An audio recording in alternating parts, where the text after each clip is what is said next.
Naging challenges sa pag-comply na ang uban ng mga associations, but since na-target na po sila, ginapalikabutan nila sa mga field project development officers na patabangan sila. So for example, katong mention ni Ms. Alice sa ganyan nga, opening of bank accounts, which is challenging, no, kay ang ubang mga bangko kay daghang requirements, and some of them kanaganing minimum maintaining balance or opening balance. But we continue to assist them kay para since targeted naman sila or eligible na sila, makasulod yun sila sa SLP. So, na-challenges, but again, ginatabangan yun sila na hatod sa ma-eligible sila through the compliance sa mga documentation.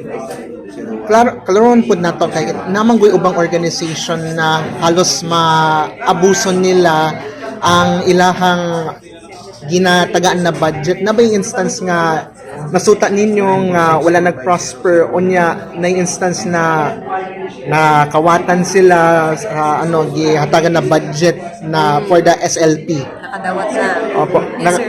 Naagay yung mga inana yun yung circumstance, di yun siya malikayan, no, nahatagan na nato grants, but suddenly ka nang nagka-problema sa asosasyon, and then kana siya no na-complicate, and then nagi dili ka na makapasper. So again, ang atong mga PDOs no natay atong intervention ana is continuous yun nga monitoring and PA kay again no dili man gud siya issue lang sa kwarta, but it's nagid sa kumbaga behavior gid sa tao.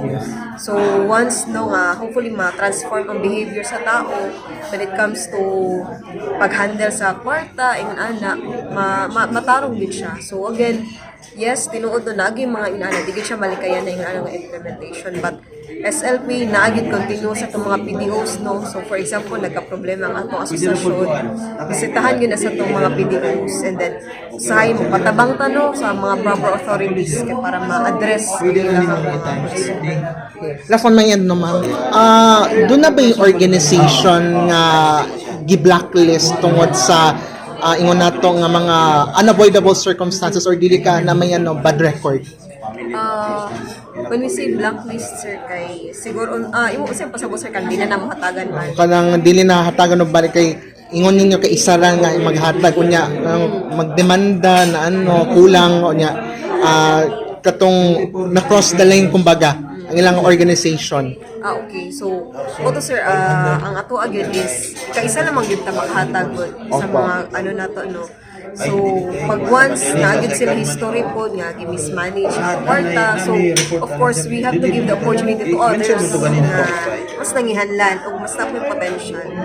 So basically ang term nga blacklist medyo heavy siya no, but mangita na lang tao mas deserving. O ingon na kay once mangayo sila, let's say mangayo silang balik sa SLP nga nakita na mismanage, so dili po siya proper nga hatagan nato sila balik.